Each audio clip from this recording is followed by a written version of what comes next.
Football ঈশ্বর হয়তো সেদিন মুখ ফিরিয়ে নিয়েছিলেন। বিশ্বকাপ মঞ্চে এক বুক স্বপ্নে নিয়ে আসা লুকা মদ্রিচ মাঠ ছাড়তে হয়েছে হারার চোখের জল নিয়ে। অনেকের মতে এটি ছিল তার শেষ উপস্থিতি। বিশ্বমঞ্চে আর হয়তো দেখা যাবে না এই কারিগরকে। লুকা মদ্রিচের শেষ ম্যাচটি কেবল একটি হারের গল্প নয়, এটি এক যুগের সমাপ্তির ইঙ্গিত।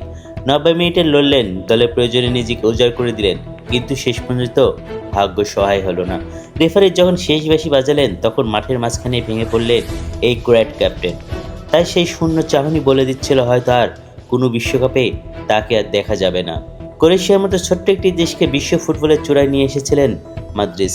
2018 ফাইনাল থেকে শুরু করে 2024 তার প্রতিটি পদক্ষেপ ছিল রূপকথার মতো, কিন্তু অনেক নিয়মে আজ সেই রূপকথার শেষ পাতাটি লেখা হয়ে গেল। বয়স 39 পার হয়েছে, তবুও তার পায়ে ছিল সেই পুরনো জাদু। কিন্তু বিশ্বকাপ মঞ্চে আর হয়তো তাকে আর দেখা সম্ভব নয়। হয়তো নতুন কোনো নক্ষত্র আসবে, মাঠ মাতাবে নতুন কোনো তারকা। কিন্তু লুকা মদ্রিচের সেই শান্ত অথচ ভয়ঙ্কর মেধা, মাঠের ভেতর আর নিখুঁত পাসিং আর নেতৃত্ব দেওয়ার অন্যান্য ক্ষমতা সবই হয়ে গেল ইতিহাস।